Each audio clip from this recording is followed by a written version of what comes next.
Here for Fulton County officials speaking now. Let's go ahead and listen in. And other law enforcement agencies around the globe acted to significantly disrupt the Lockbit ransomware group. We want to publicly thank all of the law enforcement professionals around the world who played a part in that response. Now, I also want to address speculation about whether Fulton County paid a ransom for our data. After careful consideration and weighing many factors last week, the Board of Commissioners decided that we could not, in good conscience, use Fulton County taxpayer funds to make a payment. We did not pay, nor did anyone pay on our behalf. We cannot speculate as to why Lockbit removed Fulton County from their dark website this past Friday. We understand that the work of law enforcement is still ongoing in dismantling the Lockbit organization and its many affiliates.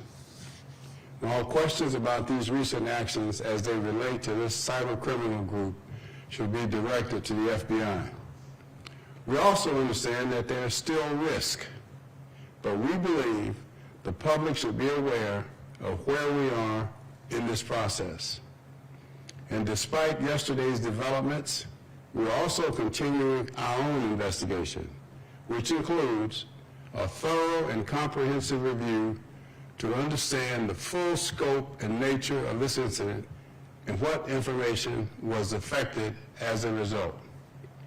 Now, I know there are more questions about whether or not citizens' personal information may have been taken. I want to be straightforward with you and transparent. We still do not know. It's more important to me that you hear the truth than I tell you something that ends up being wrong further down the road.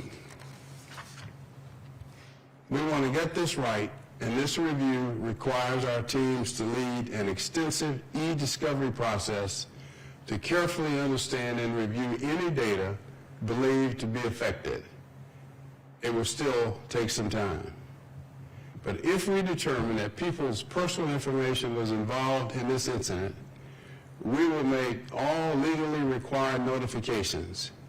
We plan to provide affected individuals with resources to help protect their personal information. Now, I cannot say enough how seriously we are taking this situation.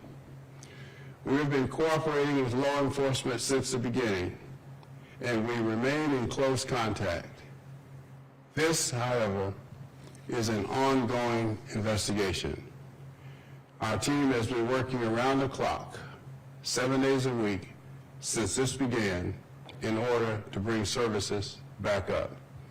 Now, two important quick updates. Number one, I'm glad to say that we have continued to make progress with our telephone restoration and now have more than half of our phone lines back online. And number two, even better, early voting began successfully yesterday at 36 sites throughout Fulton County. In closing, I want to thank our residents once again for their presence as we work to restore our systems. The public can continue to check for updates at fultoncountyga.gov/cyber response. Now, while I've answered many of the questions we've received, there are others we still cannot comment on at this time.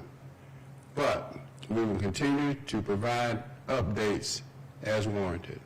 Thank you for being here this afternoon. We have been listening to Fulton County's Chairman Robb Pitts as he discusses Fulton County's response to the cyber attack that has impacted multiple services within Fulton County. Chairman Pitts is explaining that law enforcement around the country has been helping to address this issue here in Fulton County. He was very open about this, Blair, that there were so many questions that we got into our newsroom from citizens who live in Fulton County. Are our taxpayer dollars being used to pay off the actor or actors who were attacking the network within Fulton County. And the chairman says the Board of Commissioners met last week. They made a decision to not use taxpayer dollars to pay the actors who have who caused the cyber attack. There are still remaining issues. I mean, everything has not been fully restored. Yeah, and I think it's pretty interesting he addressed this, because when companies are hacked like this or government agencies are hacked, they usually stay away from that. So he did address that no one has paid that. But another big issue in all this, those hackers had threatened to release personal information of taxpayers, and Chairman Pitts addressed that and whether that's happened or not. And he said, quote, "We do not know," which may be one of the most concerning parts out of this, is whether personal information for taxpayers here in Fulton County has been sent out there into the dark web.